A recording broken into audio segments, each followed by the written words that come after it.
За үүдний хонхноос ч ерөөсөө за уутан дотор нь ирж байгаа юм кабелүүд байна. За эндээсээ энэ портод сонгох улааныг нь сонгоод улаан хартай. Арай том тулгойтой юм цэнхэр хард шартай юм коннекторыг яг энэ байрлалын дагуу холбочихно гэсэн үг. За энэ юу вэ гэхээр энэ нь болохоор TJL гэсэн 12 вольт одоо нэмэх 12 GND газар.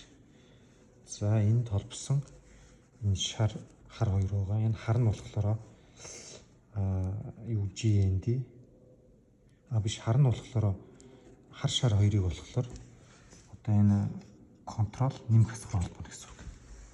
За энийг болохоор харыг нь цэнхэр дээр шарыг нь болохоор энэ улбар шар дээр өгсөн байна. За энэ нууц нь ингэж явсаар байгаад шар нь болохоор одоо энэ контрол нэмэх хар нь болохоор контрол хасах дээр холбогдоод нөгөө нэмэх хасах одоо улаан утас маань болохоор энэ улаан утасаар дамжаад одоо энэ нэмэх 12 GND дээр холбогдсон байна гэсэн үг. Зөвхөн энэ гадна хонх болон TJL-ийн блок хоёр.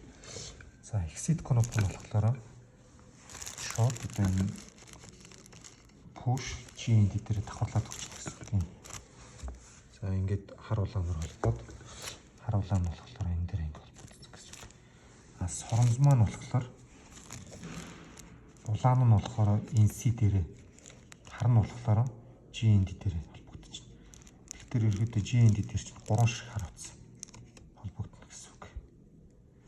За энд нь болохоор 220 вольтын залгуураа ингээд залгах.